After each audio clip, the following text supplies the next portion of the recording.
Good evening, everyone. My name is Yogesh, and thank you so much for being a part of this session. Most welcome to everyone. This session, we call it Investor Education Week for one of the most important reasons that this session is going to be segregated over the next 4 to 5 days, and we'll try to make each day different, and every each one of you will experience something new day on day. So, first of all, welcome everyone, and please let me know if everyone can hear me. You have a chat option dedicated to your system. Please, if you can hear me, if you can see my presentation clearly, just give me a okay or a yes. So I can proceed further, and I'm aware that you can see everything, and you can hear me properly.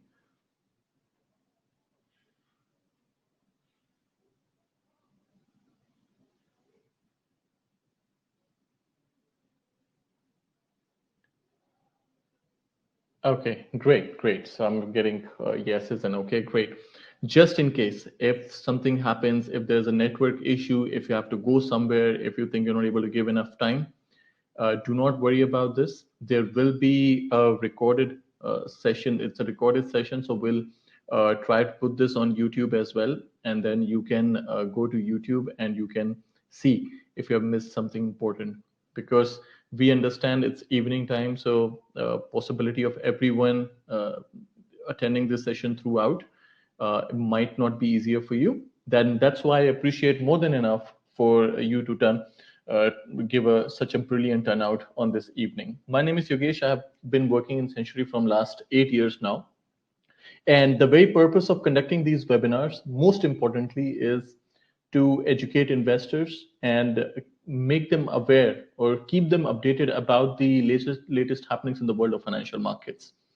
And we do it just not the updates, but also we try to tell you from the very basic of the investments, that where you can invest, which are the asset classes, which are the important news you should look at. Because at the end of the day, markets remain volatile. The one thing which has increased from last 8 years to 10 years, what I have seen, is the rate at which prices go up and down of different stocks and commodities. Events happen. 2010 and 2020 is completely different. We are living a year which many of the people they hope that it never would have happened, but it did happen, and it came with a lot of volatility. It did come with a lot of opportunities as well. So, just to start with, let me just launch a quick poll. We used to do a lot of seminars, ladies and gentlemen, but due to the pandemic, we have been doing a lot of webinars also. For the very same reason, we cannot do any more seminars. Still, things go back to the previous back they were. So let's try to make it more and more interactive. I'm sure most of you will have so many questions. Uh, Please keep writing your questions while we progress with this session. I've launched a very quick poll just to understand uh, where are you investing. Don't worry if, let's say, for example, even if you're not investing, don't worry about it. Uh, we will try to understand. I have not put an option of not investing over here, because even if you're not investing, just try to pick a product you hope you would have invested, because there could be several reasons. There could be reason that you're not able to save enough, and that's why you're not investing. So if imagine you were saving enough to invest, where would you invest? So just put it, it's like a wish list for your investments, which product you would like. And there are a lot of products, ladies and gentlemen. There are products like wine, there are products like um, art, paintings. I have seen many investors investing into watches. A Rolex watch is a very good investment. The price of a Rolex watch continues to increase year by year. So same is with a lot of art and paintings. Same is with wines as well. I've not put those products here. I've put them into other products. So if any one of you is investing there, of course, these are some exotic form of investments. Please do let me know. I would be happy to discuss that with you. Before I end the poll, I see a lot of people joining in. Just take quick a minute or 2 minutes to vote. I will display the results of this so you can see that what's the percentage of people and what are they investing into. Of course, it's a very open poll, so I see a lot of people voting for stocks, currencies, mutual funds, a lot of people investing into FDs, very a good amount of people investing into diversifying as well. So it's really good to see. Also, you can see me. I have a notepad with me. Since this is going to last for 4 or 5 days, this entire session, from 13th to 17th till Thursday, we'll do this. Please have a notepad with you. Write down the points which you think are interesting for you or something which you can learn. Or if there is a question which is bothering you, please do write it, and I'll be able to answer these questions by the end of the session. So keep writing on the text, keep writing on the chat option, keep writing in your notepads, and we'll be able to do it. So I already see a few questions coming. Please just remain there. By the end of the session, I'll be able to answer your questions as well. Right, so I'm just going to end this poll. I see a lot of people have joined now, so I'm going to end this poll and you can see the results as well. So 44% of the total people said that we are investing in stocks. That's good. Stocks can be anything. It can be global stocks, can be your emerging market stocks, developed markets, developing markets, anything. Shares, stocks of any countries can work. Currencies, it's very nice to see people investing into currencies. 8% of the total audience have said that they invest in currencies. So yes, we'll get to know more about this. 4% in mutual funds, 4% in gold, nobody in oil, okay? 16% in fixed deposits in banks. I'm assuming that this is something which, like for example, there are a lot of Indians who are investing into or putting their money into fixed deposits in bank. They're earning an interest, so great. 4% into real estate. Nobody into SIPs.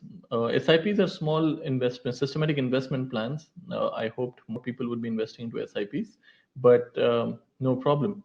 And then there are people who are investing into mixture of everything. So they're diversifying. So that's good to see, 20%. So the idea of taking this poll, ladies and gentlemen, is very simple. Just to understand your investment psyche, and then again, what I have to go ahead with my entire presentation, I'll go. First, let's understand one thing.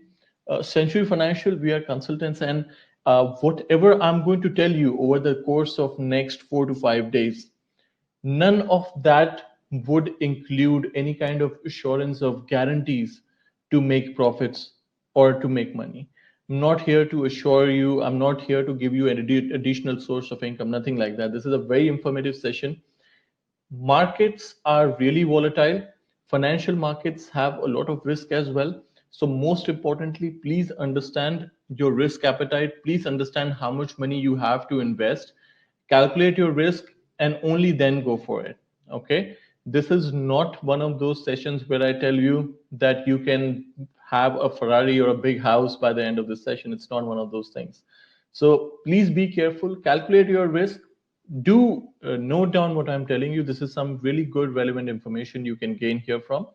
But please calculate your risk and then proceed. Talk to the financial experts, talk to our consultants, and then proceed with any kind of investments. Now, just to give you a small brief, what will you learn over these 5 days? Today, we are going to learn about different kinds of asset classes. Many people, when they talk about investments, they think it's just shares or it's just Forex. That's all not what investments are. There are a lot of different asset classes with a lot of different features. It depends on your risk appetite. It depends on your understanding. It depends on your goal of investment, that where you like to invest into. So we'll discuss that today. Tomorrow we'll discuss about what are the risks in financial markets and how do you manage your risk, something which is really important. So try not missing this session tomorrow. Then day 3, we'll discuss about the fundamental analysis and the market news, the impact of elections, the impact of job report, pandemic, any news which happens in the market, how it impacts, what are the daily data which comes out and what a trader needs to keep an eye on when he's looking at the fundamentals or the news, basically. Then just after that, we'll talk about technical analysis, trading strategies on day 4. So technical analysis will have a look at how to analyze the historical pricing and look at the charts. So I'm going to go with very basic with the introduction of technicals. I'll show you what a candlestick looks like. How do you see these graphs and charts, which you always sometimes, there will be a lot of people who sees these charts but say, oh, I don't know this. This is some rocket science. It's actually not. So we're going to simplify this for you on day 4.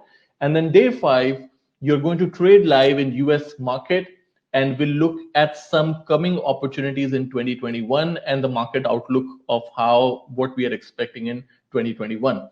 And this is going to be on your demo accounts. Obviously, you're not committed to open a real account unless you are ready to do it. So you don't have to worry about anything. You will be provided with demo accounts. You can look at your demo accounts and then you can trade live in US market, right? So we're going to start with today. As I said, this is what you're going to learn over the next 5 days. What you're not going to learn, absolutely what I cannot tell you at all in any of my sessions, is any market secrets. I don't have any. Plus, I don't know anyone who have. I do not have formula to get rich quick, so I cannot tell you that either. I do not have any insider information about any stocks or anything. Plus, I do not have any technical indicators which are 100% correct or which could give you an assured return. So, as I said, and I don't have a package of DVDs or pen drives which you purchase from me and become rich. This is not one of those seminars. This is something which is more realistic. Please, you can learn, you can educate yourself. You will do a lot of mistakes, but then you will learn from your mistakes and try to understand this world of financial markets, investments, and trading. So to start first, let's try to understand why we are investing. Anyone among the chat? I have a lot of people I see around here, number of attendees. Use your chat options. Why do you invest? You have cash with you. Because investments have risk. Every investment will have risk. I just showed you a big disclaimer. But then, and you have your cash with you. Why do you want to invest? Why do you want to take that risk? Anyone? I mean, you can just take this cash, keep it in your house, lock it real safe. Nobody will get to know about it. Pack it in a bag. Okay, getting a lot of answers. Brilliant. So you guys do answer. There's no right and wrong. So it's all about perspective. So I'm not here to judge. Please give answers. So somebody said, we invest to make money. Absolutely. We invest to create an additional source of income, to get returns, to secure future, beat inflation, returns. Money loses value in time, create wealth, hedge against inflation. Brilliant.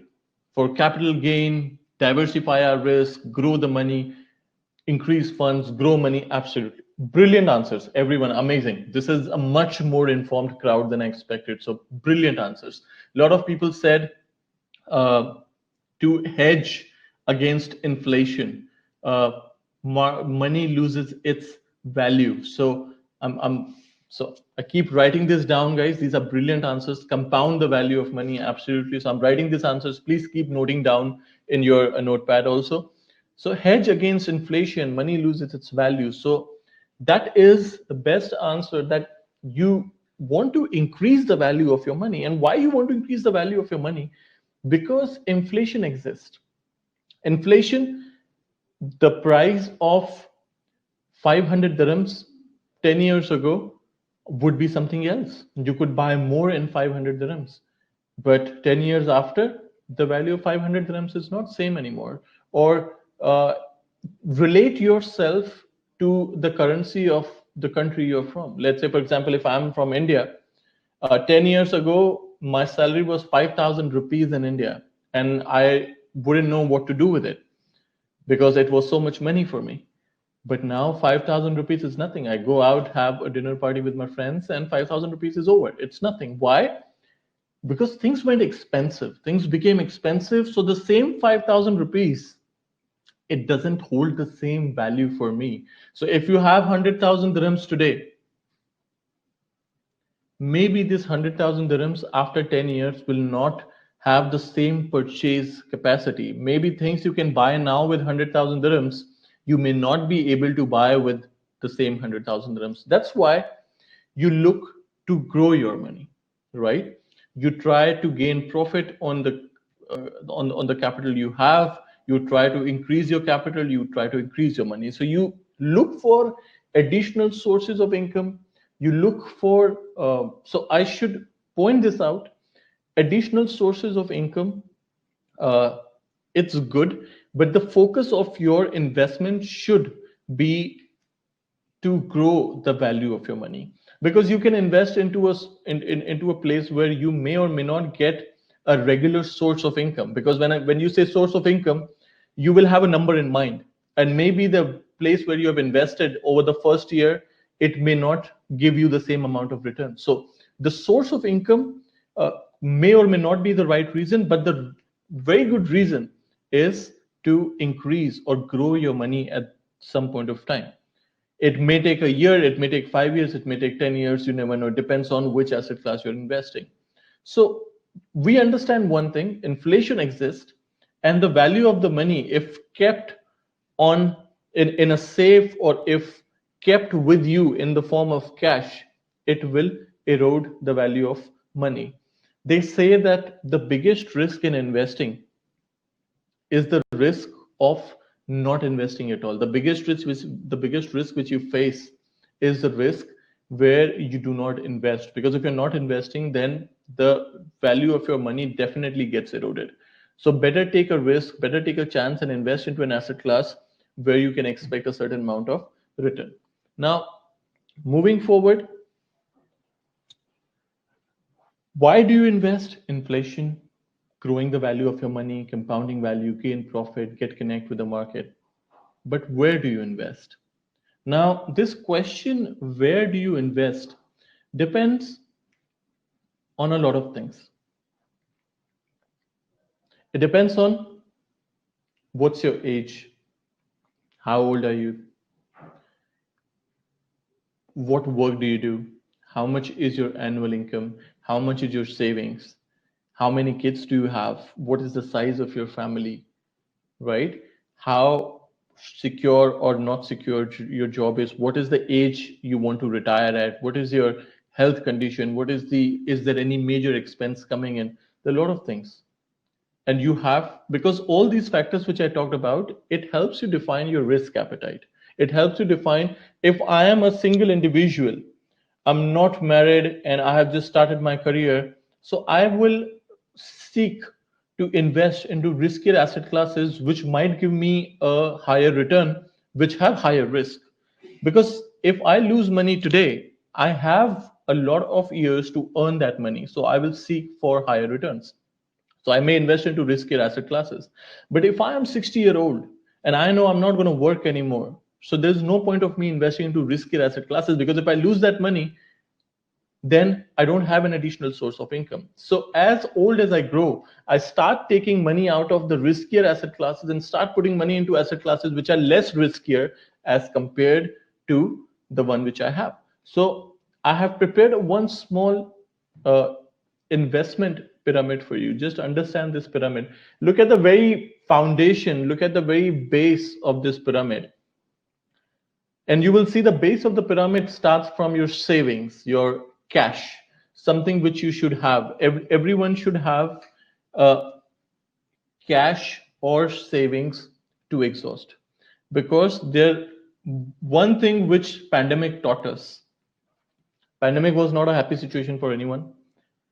One thing which pandemic taught us was to have an emergency fund. So many of our friends, our colleagues, our families, they suffered job cuts in different parts of the world.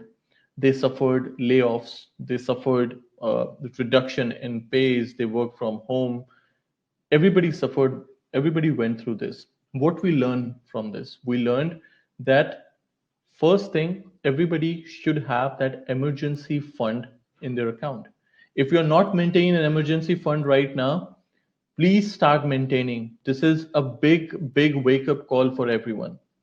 You should have that emergency fund, and you should maintain it. That should not be touched unless there is an emergency. So everybody should have that.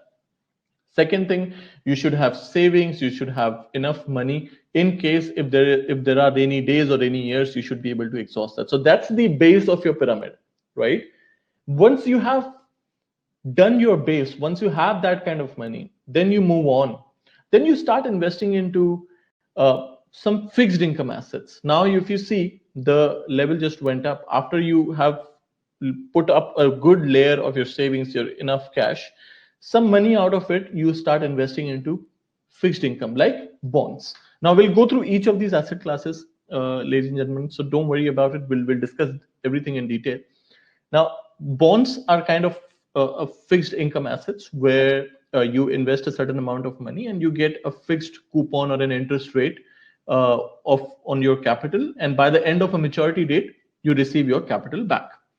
So what you're looking at right now, you're looking at investing money somewhere where your capital is very close to being preserved. You get your capital back after a maturity, let's say 3 years, you get your money back. Over that, you get an interest. So, for example, when you give a loan to someone, or when you take a loan from the bank charges you interest, and it gives you that, it tells you that, okay, we are charging you interest for 5 years. After 5 years, you can pay the money back which you have borrowed. So similarly, you do it as an investor to someone else. So this is what bonds are. You move on, and what you start investing into. So a quick question here, what is the difference between a bond and a fixed deposit? So as I said, I'm going to take all the questions, but this is a quick one, so I'll just answer this. Difference between a bond and a fixed deposit. So we'll go through each asset class one by one, and I'll explain you how fixed deposits are different from bonds. Emergency fund in terms of amount, any benchmark? Okay, we'll try to answer this question as well. However, emergency fund, it depends on how much expenses you have. So there is a benchmark for this. Whatever is your total income minus your fixed expenses. So whatever are your fixed expenses right now, your DIVA bills, your mortgage, your installments, your car loan, everything, the fixed expenses which you give. So one thing which you need to do in these pandemics or times like this, when emergency comes in, you have to understand that if you are making this amount of money, consider if you don't have a job. So what are your fixed expenses? You have to pay your fixed expenses. After that, you have to control your variables, going out, or your credit card bills, or your expenditure which is related to your travel exposure, shopping. You have to reduce it down, right, to the necessities, and then see what should be the amount which you should have. So that is something which let's try to discuss it on later. So I have few questions here, and we'll go through each investment asset class and we'll try to discuss this. So once you've invested into bonds, you move on a bit because now you're getting a fixed income out of your bonds. So that's a good thing. Now you move on further and you start investing into blue chip stocks. You start investing into real estate. Buy a house, probably rent it to someone, get a rental income over there, pay your EMIs with that, works out. And then at the top of this pyramid, number one, you see speculation, trading in commodities, gold, options, futures, everything. Now, guys, tell me one thing. From the base of the pyramid, number 4, to the tip of the pyramid, number 1, which has the highest risk? Your money in the bank or your money in commodities and currencies? The very tip of the pyramid, which has speculative assets, commodities, trades, which has the highest? Okay, so if you see between the money which is kept in your account, the money which is kept in trading or which you're trading with, the top has the highest risk. Now tell me which has the highest reward, the money which is kept in your bank account or the money which could be invested into commodities or real estate or blue chip stocks, right? So what you see is from the pyramid, or the lowest of the pyramid, when you start investing, highest risk, highest reward. Now, what you have to consider throughout is that's why to reach to the tip of this pyramid, you have to make sure that at least the base of your pyramid is enough to support in case if the tip of your pyramid gets shaken. That's why you need to have a solid base, right? So that's why you don't loan, do not borrow money, do not take a loan to start investing into commodities or to start trading into currencies or commodities. Please do not use your credit cards, do not borrow money. Don't take this as an additional source of income right away. Trading, it's speculation, it has a lot of risk. A lot of people have lost a lot of money, people have made a lot of money, but it comes at a cost, right? So you have to understand your risk appetite and then proceed with it. Now, apart from this, let's try to understand asset classes. Now, what is an asset class? Asset class could be a collection of it's like an investment vehicle which will have different form of financial instruments. So let's try to understand what are these asset classes. We are looking at stocks, we're looking at commodities, we are looking at forex, which is currencies, we're looking at share baskets. So baskets is more like it involves stocks only, it involves companies and businesses. It's much more a collective form, like a mutual fund, and we'll discuss about the share baskets as well. Then we have bond, we have real estate. Now, please remember this. Once I finish my session, tomorrow is Monday. The first thing which you do tomorrow morning, you call your relationship manager. All of you are assigned one RM right away, and you take a demo account from them, all right? And you tell them how to log in into it. So tomorrow onwards, you will have your demo accounts. So the next journey, which we take from day 2 to day 5, you will have your demo accounts with you and you can track live market throughout this entire week. This is something which will be provided to you free of cost. There is no charge to it, right? So we will look into these asset classes also through the demo accounts, which in turn should help you out to understand that which are the asset classes and how much they move as well. So I'm just switching on to one of the accounts right now to give you an understanding of what are the kinds of asset classes you can look into, right? So I'm looking at stocks, commodity, forex. Now, to go ahead with what are stocks? I'm sure some or the other way, there are many people who might have come through the concept of shares and stocks. But as I said, this is day one, and I'm going to take everyone, anybody who is a novice, to anyone who's a financial expert, please go through this session day wise. Do not stress yourself to jump just at the end of the trading. Specific days will come with specific topics. Today, it's all about understanding asset classes. I'm also going to add how much these asset classes move. That is something which is really an add-on factor to this session. So I'll give you an approximate idea of how these asset classes can move. Now, stocks are shares. So now onwards, if I use the word shares, stocks, equities, it just means shares. So you will always see this language, stock market went up, share markets went up, or global equities are higher. Global equities, it's nothing else but the global stock market. So the word equity should be connected to the word stock. It's the same thing. So what are stocks? These are nothing else but the companies. And when companies allow you to own a small part, a significant part of your business, it is called taking a share in the company. Now, to make it much simpler, every company wants to start a business. Every company wants to have capital for the business, right? So imagine borrowing that entire capital to do business from a bank. Now, if you borrow anything from a bank, which is one thing which you have to pay apart from the money? Anyone? If you borrow money from the bank, which is one thing which you have to pay apart from giving back the money which you have borrowed from? What you pay on that?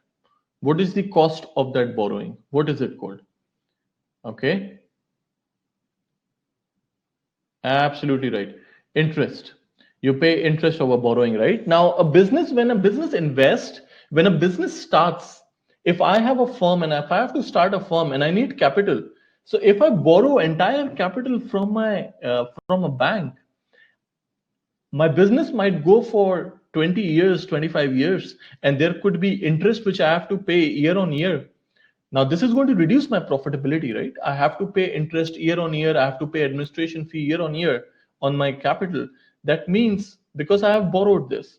So, what I do, I can invest my own money, but then obviously not everybody has a complete money to start their own business. So, they can borrow a bit. But what also they will look for? They will look for business partners. If I have to start a business, I need $1 million. What I'll do, I'll go to different people and I tell them, hey, look at my business idea. And if you like this business idea, I want you to be my business partner, which means I am not going to borrow money from you, but you can willingly invest with me. And in return, if I make some profit, why not? You take a small ownership in my company because now you're my business partner. That's what shares are. Because if this is your capital right here, this circle, then this is contributed by different shareholders, which means this $1 million is given to you by different people who like your business idea, and this $1 million comes from different kinds of people. So it becomes, this is what shares are all about. So right now when you are looking at stocks are nothing but businesses, companies.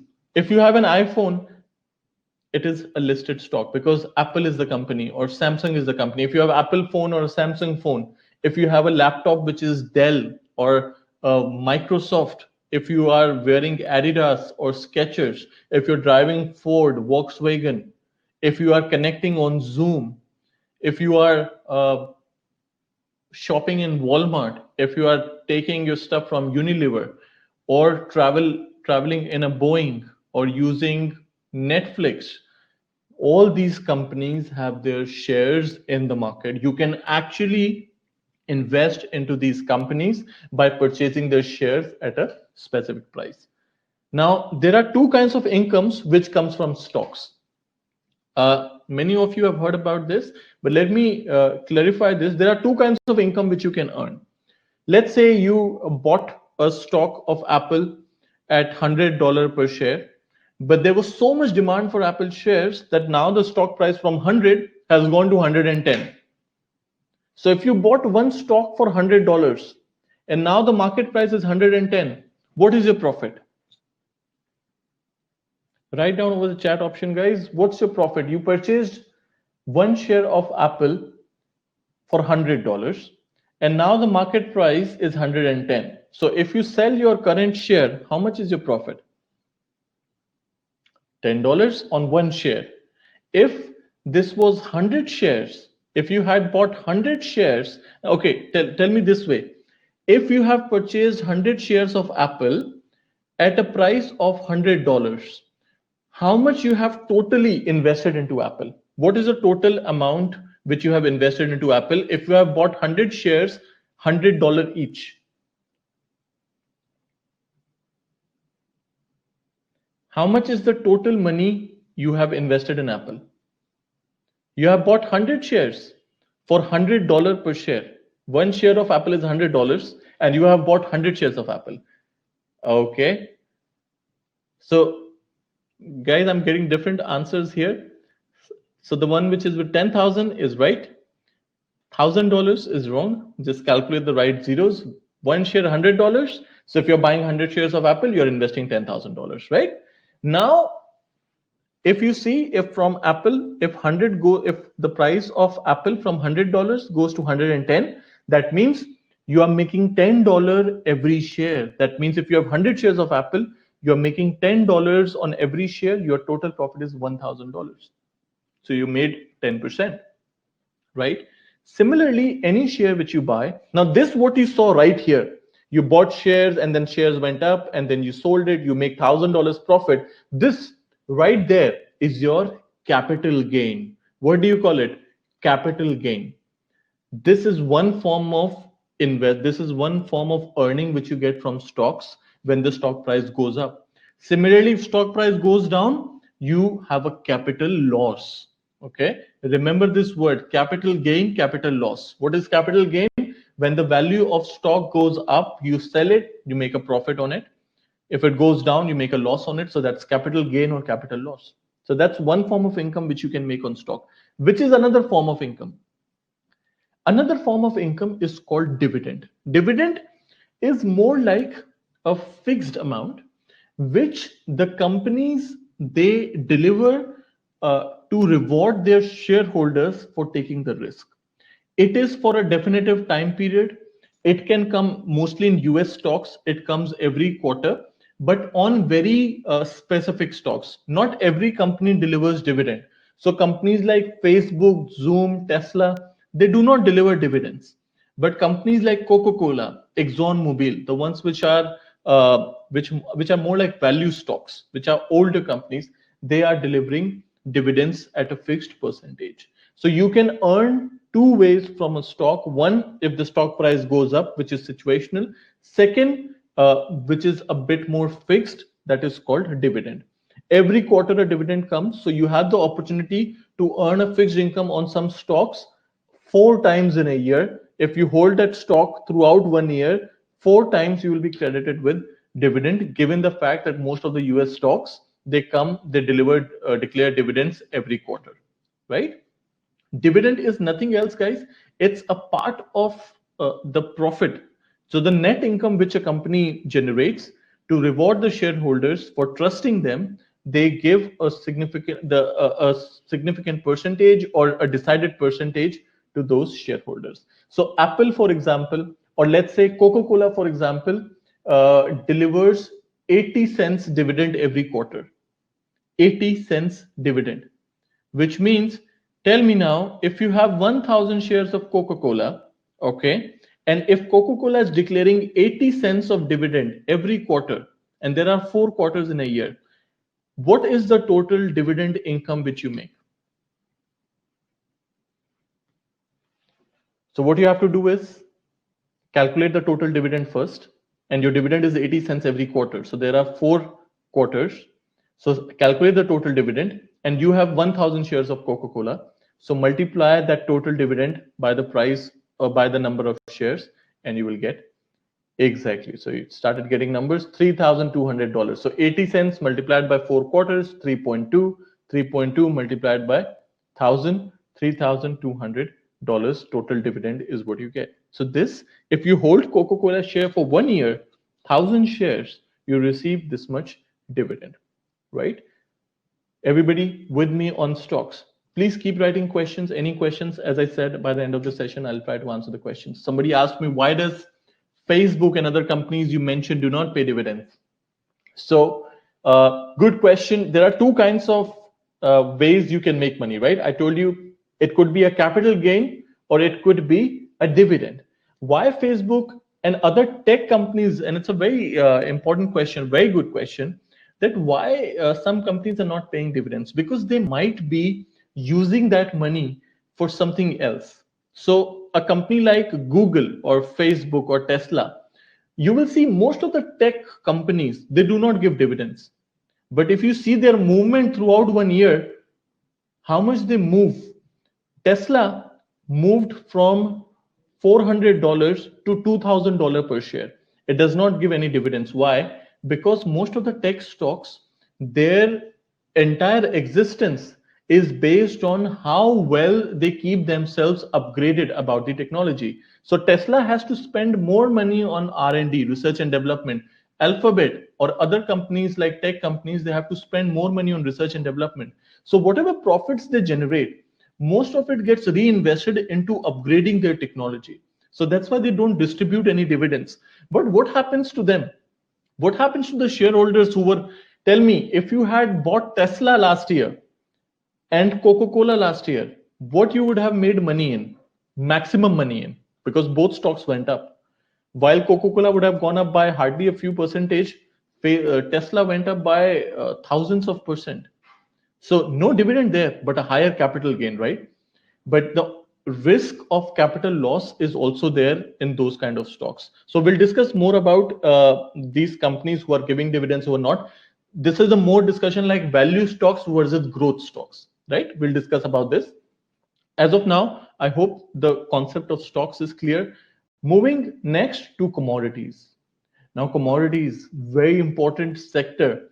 Uh, Somebody who wants to diversify their investments should look into commodities for a very reason that first thing people talk about not in putting all your eggs in one basket. That's one thing. But when you are looking at commodities, commodities include energy-based commodities, agriculture-based commodities, metal-based commodities. Now, if you see energy-based commodities, commodities like crude oil, natural gas, heating oil, any fuel-based commodity is energy-based commodity. So oil is traded a lot. A lot of people they invest into oil. 2020 was not a good year for oil. We'll discuss about that in the coming few sessions as well. But there are commodities like natural gas, there are commodities like low sulfur gas oil, heating oil, which have a lot of seasonal trends as well. So this is something which you can speculate into, you can invest into, it's up to you. Then there are agro commodities. You'll be so surprised to know that there are commodities like coffee, corn, wheat, orange juice, soybean meal, oats. These agro commodities they are traded on exchange, and there is a lot of fluctuations which happen, and there are a lot of investors who invest into this because agriculture commodities have a cycle throughout the year. There are cycles of agricultural commodities. There is an old crop which goes through the year. Just before the new seeds are put, farmers they hold on to the old crop, and once the new seeds are completely sown and harvesting season comes in, the farmers they completely liquidate their entire old stock and the prices come down. So agricultural commodities can also be traded and invested looking at this timeline. One question I have, is it a good idea to invest in commodities that correlate with the companies that you're buying a stock into? See, it depends on a lot of things. Like us investing into a commodity like rice, or no, let's take example, a very good example. So once again, a question: is it a good idea to invest in commodities that correlate with the companies that you're buying a stock into? See, commodities can be much speculative. So let's take example of gold. Gold is a commodity. Gold would relate to any macroeconomic event, pandemics, tsunamis, Brexit, trade wars, US elections, uncertainty, and gold prices will start skyrocketing. And once the situation becomes more normal, stocks start going up, gold prices starts coming down. That's what normally we have seen. These days, the relationship is not what I'm talking about, but this is mostly what we have seen over the last few years. If you buy gold, you are exposed to a higher uncertainty because gold reacts to macro events. But if you invest into a gold mining company, then relatively you're safer, right? Because gold might act crazy to the macro events, which is uncertain. But a gold mining company is working on numbers, revenue growth, earning per share, projections, how smooth the functioning is, how good the management is, what are the future plans. Because it's a different sector, it's a company. A company is not going to react this insanely to the daily market events. US elections happened, gold went haywire, but the gold mining companies did not go that crazy, right? So if you compare between the actual commodity and the company it is mining, company is a better option because commodity is much more speculative than a specific company, right? Can note this down. It's a very good question. Okay, we have more questions coming in, right? Guys, let me just finish this and I'll answer more questions. Okay. Next, oh, sorry, let me just finish this commodity section. So we have energy, we have grains, we have metals. So gold, silver, platinum, copper, palladium, these are the metals which you can invest or which you can speculate into. Gold is one of the most highly invested and tradable metal-based commodity. Market reacts anything which happens in the market, whether it is US elections or political situations, economical situations. gold reacts to all of this, and that's why it is one of the most highest volatile metal in the history. I'll show you the chart also if I get time, and I'll show you how from 2008 till 2020 gold prices have moved, so you can create an anchor in your mind that how you can look into it. And then we have your soft based commodities, coffee, sugar, orange juice, and then there is some livestock also which you can look into, right? So commodities, guys, one another good part why you should invest in commodities, especially agro based commodities. Whenever there is a recessionary condition, most of the times a lot of agricultural commodities have outperformed the stock markets during recession. So that is also one area that you can look into while you're investing. Then comes Forex. Now, let me be very clear over here. Forex may not be an ideal point to invest for a longer term because currencies are much more volatile than commodities, and it may react very sharply to the political and the economical changes. If you do not believe on this, look at the condition of pound or euro in last 5 6 years. Had somebody bought pound before Brexit, would still be holding it in a loss, not even at a break even. So currencies may not be an ideal way to invest for the long term. Currencies are mostly speculative day trading instruments, and you can will go through an example of a currency pair while we are on the platform. That being said, one of the highest trading volume which is generated is in the forex market. There are a lot of traders which do swing trading, buying and selling of currencies. Daily trading volume, friends, in the currencies market is 6.6 trillion day on day, and it has increased around 30% since last 4 years. So you can see that how many people are actually buying and selling currencies. This is one of the most favorite instruments in day trades, right? We'll also go through which are the most tradable currencies. So you can make a list for yourself, and tomorrow, while we are creating a watch list, we'll go through this. Next, you're looking at something like share baskets. Now, share baskets is it's not a very new concept. Uh, it has existed from a very long time in form of mutual funds. What is a mutual fund? A mutual fund, so an advertisement of a mutual fund is followed by a disclaimer that mutual fund investments are subject to market risk. Please offer document carefully before you invest. With that speed. But what mutual funds actually are is it's a basket of different asset classes. So if you're investing, say, $100,000 into this fund, automatically your $100,000 is divided into, say, 20% stocks, 10% commodities, 5% cash. Like a fund is already, it has an allocation of different asset classes. So the value of this whole basket, so let me draw a basket right here so it's more easier for you to understand.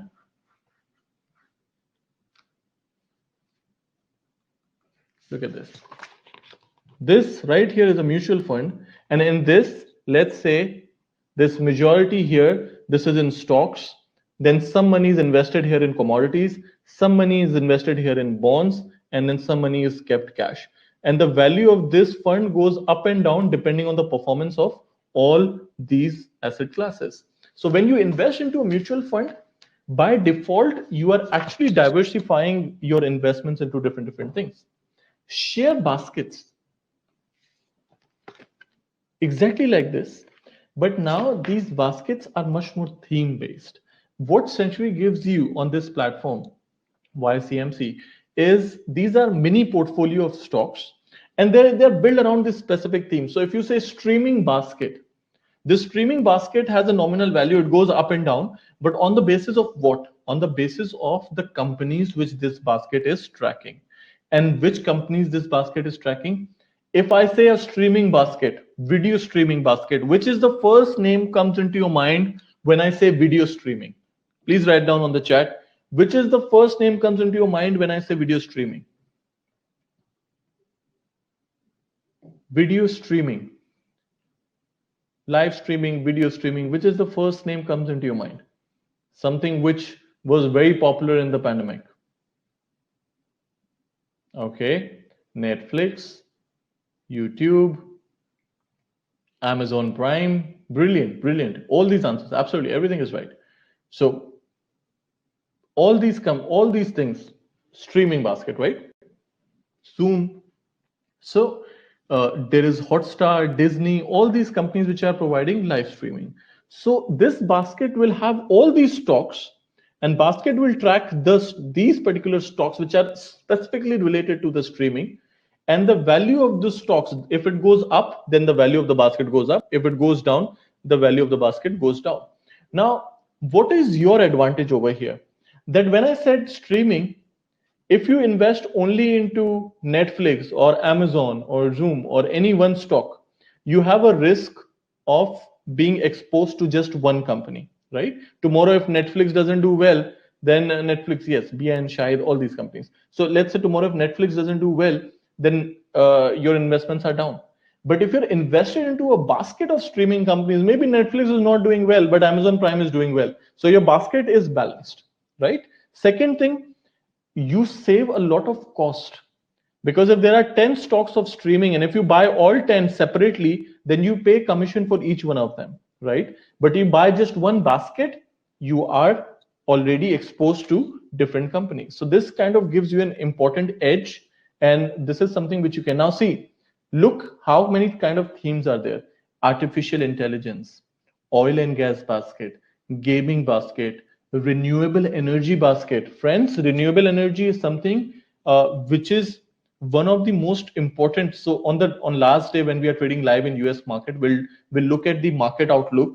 So what we will see also there is how year 2021 to next 3-4 years under Biden's presidency in US, a lot of renewables have got a big boost. So you can always look into these renewable basket and stocks which are green or clean energy stocks. Is it also less profit? So depends. A basket will not move very volatile like the stock does. So definitely the movement will not be the same, but same goes for the risk also. I'll tell you about, I'll show you the movement in few baskets right now, and you decide it for yourself. Can we create our own custom basket? There's a question. You can create your own portfolio definitely, but a basket is something which a broker normally creates. So there are some themes which are already created. I'll take you to the live platform and show it to you. Till then, next, bonds, which is one of the, again, asset classes which we know. Bonds have these few features which you see.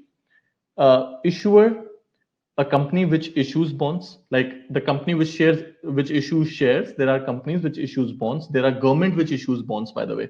So let's see it in the much simpler way rather than going in the bookish language. Let's say government wants to build infrastructure.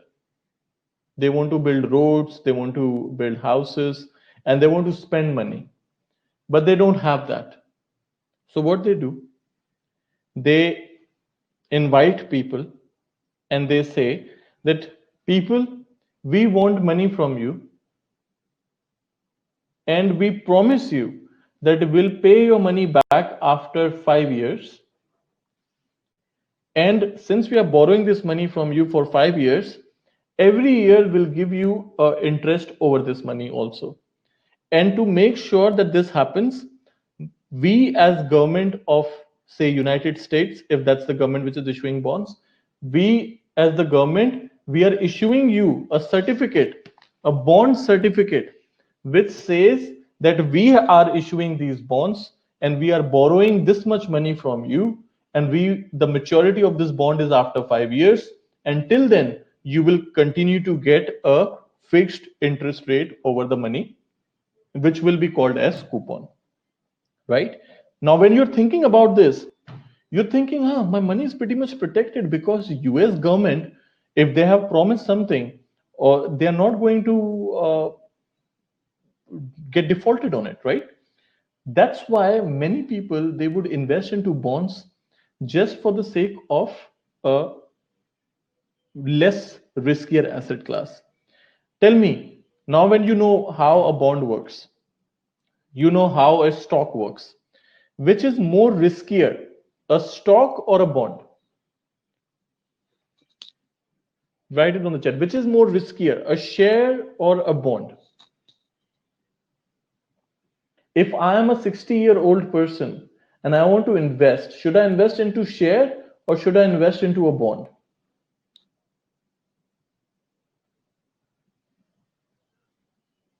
Right? So shares, most of you saying shares are more riskier as compared to. So if I'm a 60-year-old, I would be more inclined towards bonds. I would be more inclined towards investing into something which gives me a fixed interest. Okay, now since you're writing, tell me where I can make more money, in shares or in bonds.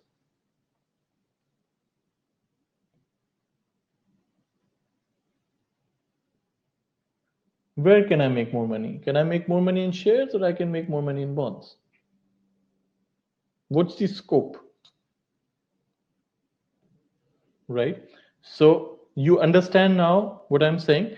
I know these are, guys, I know these are very, very, very basic question. You could have seen this at so many places. But again, I'm just trying to build a base over here. So in the next 4 or 5 days, I'll try to capitalize on this, and you will understand that why I'm doing what I'm doing right now. So yes, more risk, more chance of profits. The interest rate in bonds could be very close to the interest rates which you receive in your savings account. So that is the one reason that why there are people who diversify from bonds to shares also, because the interest rates are not very promising at times. The yield of the bonds, government bonds basically, is less. So the only thing why you would be attracted to invest into a bond is that there is some sort of less risky proposition when it comes to your capital. Shares, your capital might get eroded given how the markets are. So you need to be very careful. That's why you need to mix it, right? So this is how the bonds work. Real estate, now there must be a lot of people who invested in real estate now, years ago. A lot of people have made money, a lot of people have lost money.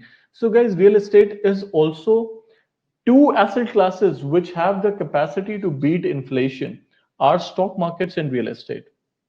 So you can always try and see your requirement of the funds. While share markets are extremely liquid, if you buy a share today, you have a profit, you can sell it tomorrow. But if you buy a house today and you want to sell it tomorrow, you cannot. Plus, it takes time to find, locate buyers, sellers, depends a lot on the banking, everything. So, real estate is not a very liquid asset class. It's a good asset class to beat inflation, given the timing of, like, I had invested in real estate in 2012, and I know my investments are down by more than 50%. So, how did it work out in last 8 years? Not what I expected. But at the end of the day, if somebody enters today, he might make more money than I am, because I'm in a loss right now. But if somebody invests now in a real estate, which are already down by 50%, if over the next 1 year it doesn't go down more and starts recovering, then you might see some recovery profit. So it depends, guys. Real estate is also a very riskier asset class. Please do not get deceived by the fact that how my house, which is in, say, for example, Jumeirah Village Circle, is going to get affected by a big economic recession. It can. So the 2008 crisis started with real estate crash. So real estate is also riskier asset class. Be very careful how you're going to invest into it. Um, some question: what is the correlation between bonds, currencies, oil, and gold as a commodity? Sure, we'll answer that. Is investing in real estate development companies that are publicly traded the same thing in investing in real estate itself in an economic sense? So stocks, which are, you actually have to see the individual performance of a company. So there are, for example, real estate investment trust, which gives you a good amount of dividend, and they're very tax efficient. Also, obviously, in this part of the world, we don't have to worry about taxes on the income. But otherwise, the real estate investment trust, or there are a lot of mutual funds which have a portfolio of real estate companies. Uh, Definitely, in economic sense, stocks might be much safer as compared to, because the real estate in specific, and I'll tell you why. Because see, right now the US economy is not increasing at a pace you think it is. But if you see the stock markets, they're all time high. There's a big gap between the stock markets going up and the actual development which is in US. So maybe if you were invested into an asset class and a real estate in US, your prices are down, but the stock market companies, they're higher. So stocks that get that benefit of speculation also. So the answer to this question is the money should be divided. A specific a specific building or a specific establishment may or may not take enough time to grow in value. But a company with a lot of establishments, if you invest in a company, then definitely it's a better idea to invest into a company that is into real estate development rather than investing into one specific real estate, because it will be much more liquid for you to liquidate your investment and cash it out during the times of a recession or during the time when you see a downturn is happening, as compared to the actual asset class of real estate. So, as I said, the liquidity of the asset class is really important, right? And then, most important thing, there's one more thing. Now we know about stocks, we know about bonds, we know about currencies, we know about real estate. Something called, we also know about stock baskets, share baskets, mutual funds. Today, also, we are going to go through stock index. Now, when we talk about stock index, please just bear with me for next 10-15 minutes and I'll answer all your questions as well. When we talk about stock market index, it's like what you saw in the basket, a list of companies tracked under one specific basket, right? Similarly, stock index is like a health indicator of a country. And consider it, every stock market index, every country has a stock market index. And it can have, one country can have many stock market indices, and all those stock market indices, let's say US, or let's say Germany has a stock market index, India has a stock market index, Venezuela has a stock market index, UK has a stock market index, UAE has a stock market index, Europe has a stock market index. What does it tell you? It tells you the performance of the total shares which are operating in the country, just to know that how the companies in a specific country are doing, and it gives you a real time performance movement. So for example, if I say, now let me take you through the live platform. Today anyways, the markets are closed, so you won't see any movement happening, but you can of course see right here.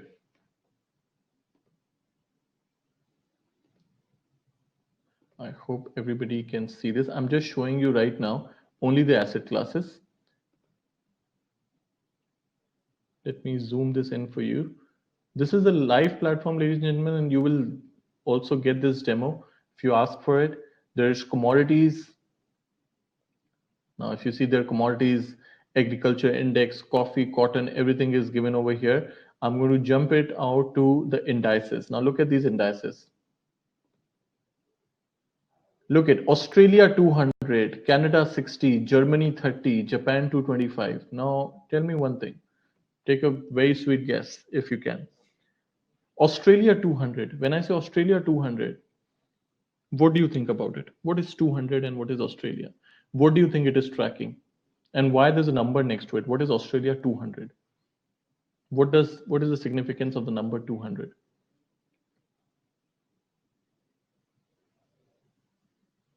Anyone? It's a stock market index, right? So definitely this is measuring the performance of Australian companies because that's Australia. But what is 200? Okay, I got one answer. I want more answers, guys. Still see some people. Okay. Definitely 200 companies, 200 best performing companies, 200 trading companies in the Australian stock. Absolutely. Now imagine Canada 60, France 40, Germany 30, US 30, US 100, S&P 500. That's what it is. The number of companies in an index is shown by the number. So today when I say S&P 500, US S&P 500 is up by 5%. That means those 500 companies which are available in this index is tracking 500 US companies. The collective performance of those companies is up by 5%. So this is a positive thing. So I don't have to individually track the performance of every company. I could just see that how all these companies are performing together, right? So I could see the performance of 500 companies at once. So you can actually invest or trade into an index. An index, on the basis of how volatile it is, it can actually move 100, 200 points up or down. So one question, is it based on stock price or market capitalization? So there are different kinds of indices. Let's say US stock market index is based on the the highest price, highest, most expensive stock in Dow Jones or the US stock market index will have more weightage. But if you see UK stock market index, the higher weightage is given to companies which have a highest market capitalization. Market capitalization means highest market value. The company which has the highest market value is given more weightage. So in UK stock market, you will see the weightage given by the market capitalization. However, in US stock market index like Dow Jones, more expensive the price is, of course, more weightage is given to this. So that way you can always buy and sell. And if you, anytime you want to see which index has which stock, all you have to do is just search for it. If you search S&P 500 components, like for example, I'm doing it right away. Do it with me if you're on your system right now. SPX 500 components. When you Google it, you will see second, Slick Charts, S&P 500 companies. I'm just opening it right now. And let me share this with you also. Chrome tab, right here. See, Apple, Microsoft, Visa, JP Morgan, Coca-Cola, Walmart. See, all these companies are given right here.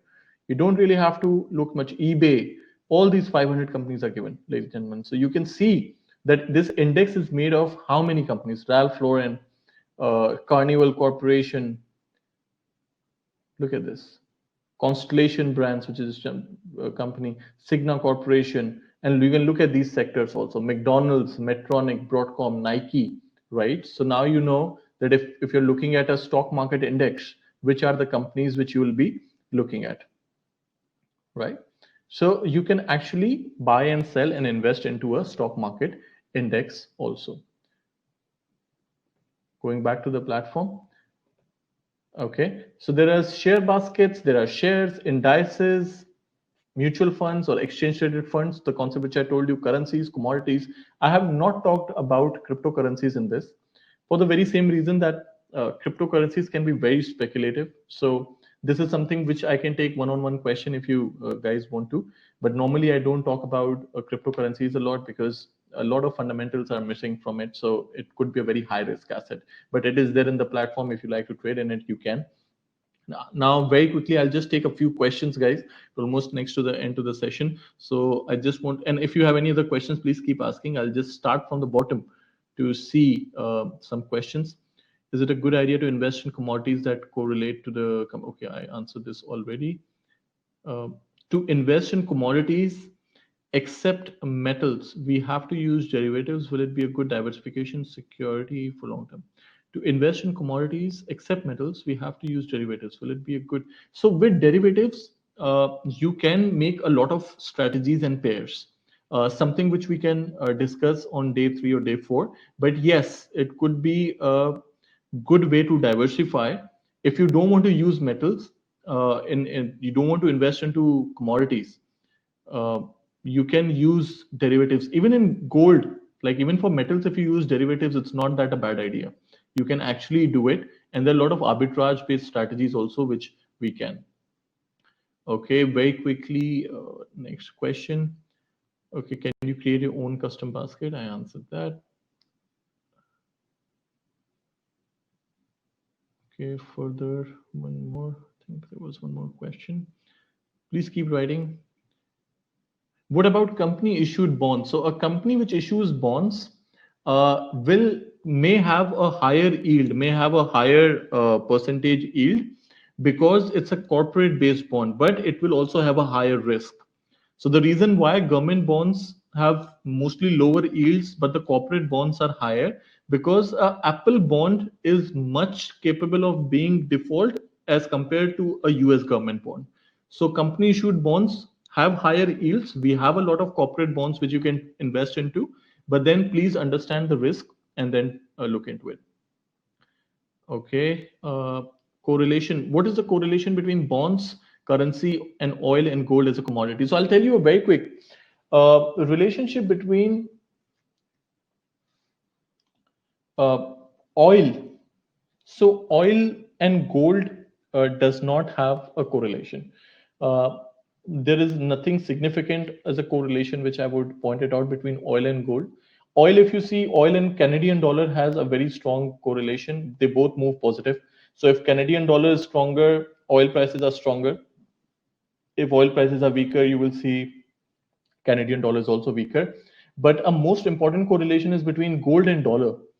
Many a time you will see if dollar gets stronger, gold prices get weaker, and vice versa. So you may have to balance your portfolio if you're buying a dollar-based currency pair and then you're buying gold also. There's an inverse correlation most of the time between bonds. So as I said, currency and oil, again, Canadian dollar and oil specifically has a correlation.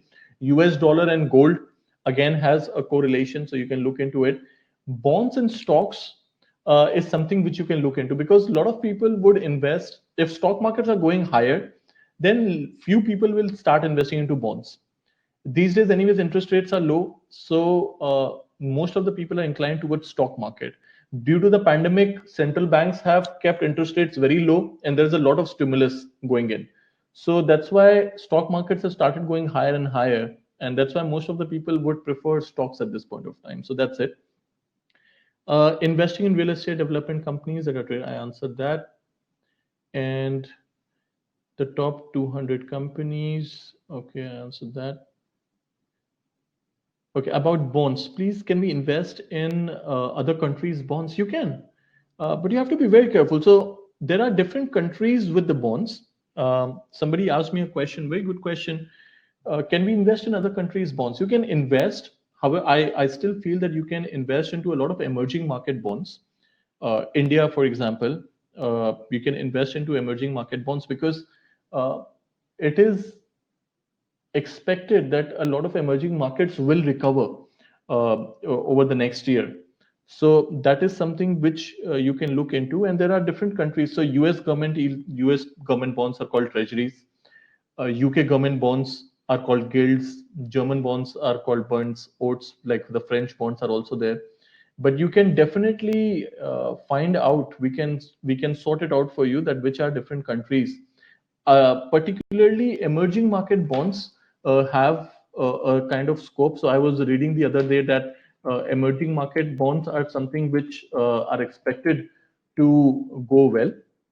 And see, again, there are a lot of bonds, as I said. Right now, if you have to see the best emerging market to invest in, it's not the same.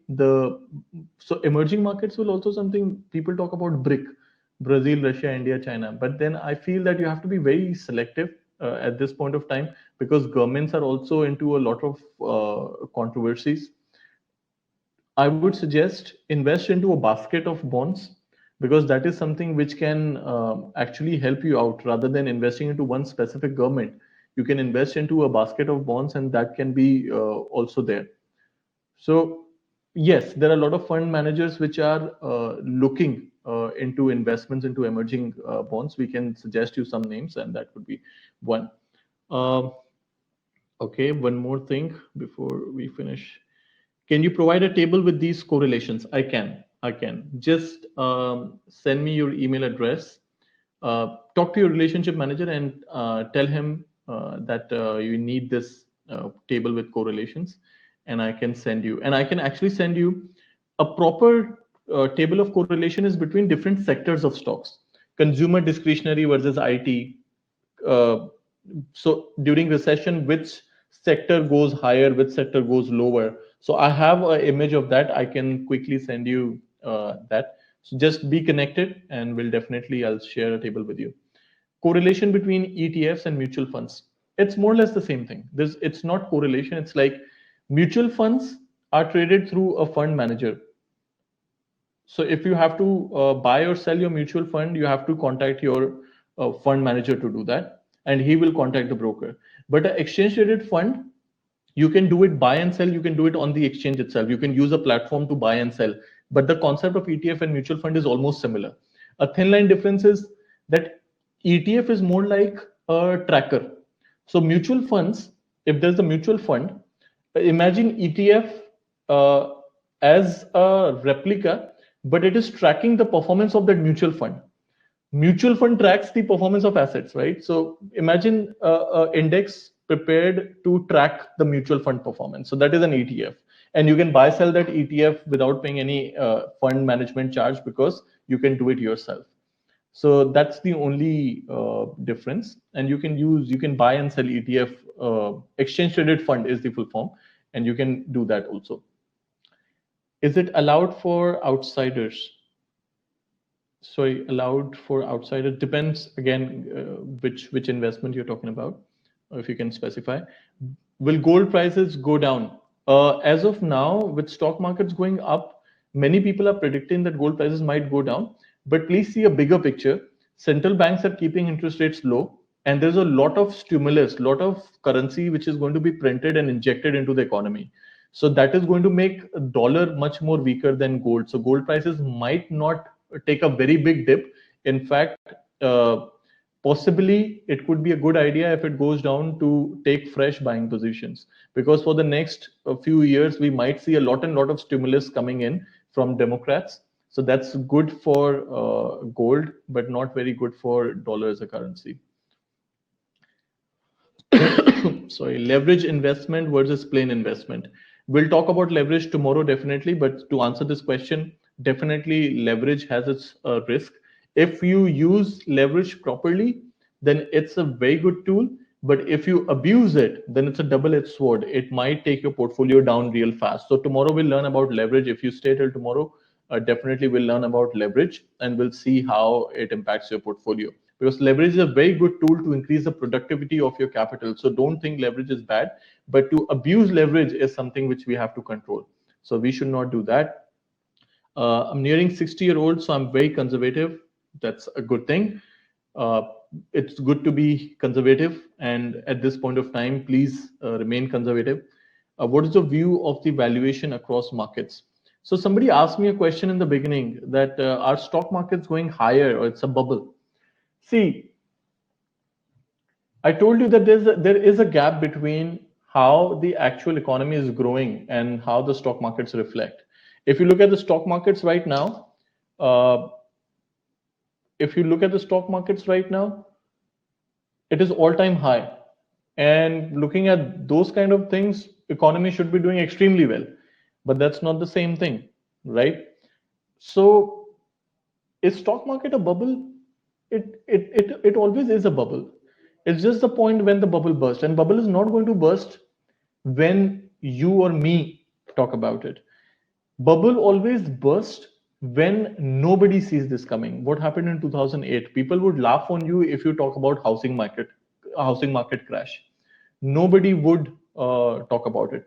The answer to the question, which markets have more room to grow? European markets have definitely more room to grow, because US markets have gone during the time when US markets went down and bounced back. European markets did not grow that much. So there are a lot of European companies and there are a lot of European stocks which definitely have a more room to grow. So be more open towards investing in European market as well and not just US market. Valuation wise, yes, Europe market is still undervalued as compared to the US market. So that has a more room to grow. What's your view? Okay, this is done. Thank you for what we are doing. May I know what your benefit at Century? So this is something which is more a last year talk, but see, with Century, the benefit is this, what I'm doing right now. There are consultants, we can talk to you, we can provide you the platform, show you how to use it, be with you. That's the most important point. Uh, Over the next 4 or 5 days, let's just go through this session so you will understand that what is the main benefit of going through us rather than taking any other broker. So this is one thing. I'll just quickly go back to the presentation to just finish it in the next 2 minutes because there is just one last thing. I think there is one more question we are looking at. Uh, I think there is a question about Indian stock market. What we are expecting from Indian stock market. See, markets have seen Indian stocks, they have bounced, and even last 1 week they have shown a very extended high. uh, it is lifetime high again. If you see last 5 days, the trading range, it has kind of narrowed, and both the indices, if you see BSE, if you see Nifty, they are going higher. See, shorter time frame charts, looks like there should be some profit making. There should be some profit taking if you see over a short term chart. You look at a weekly chart, it still looks like a pretty range bound consolidation. Dollar is weaker right now, so this is one more reason that why rally is there, and foreign institutional investments are coming in, so that's one more reason that why we have seen Indian stock markets going high. So you look, keep a check on dollar index. Dollar index is highly oversold right now, and that could be a reason again why we have seen Indian stocks also climbing higher. So again, there will be a lot of reviews over it over the next few days. We'll talk a lot about Indian markets also, and we'll see that which are the important sectors in Indian markets which can give you a decent amount of growth and which could give you this, right? Uh, Very quickly, guys, before I finish. Okay, the good consultants are okay. Um, See, guys, anybody, so what I said again, when it comes to consultants, when it comes to giving information, uh, consultants will always be available from our end. Yes, sometimes there could always be a situation where you called, I'm not reachable. But at the end of the day, the idea of uh, providing a consultant is to keep you updated. Uh, we are only a call away. If not, please come to our office, talk to us, and that could be something. We are focusing more on problem solving, so nothing to worry about it. Uh, just to get back to one last slide, please.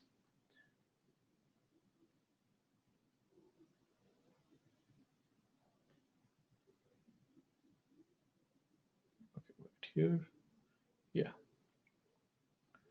So we have done all these asset classes.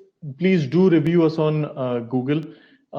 Reviews, it will make a lot of difference for us to continue these sessions because this will go on for 5 days.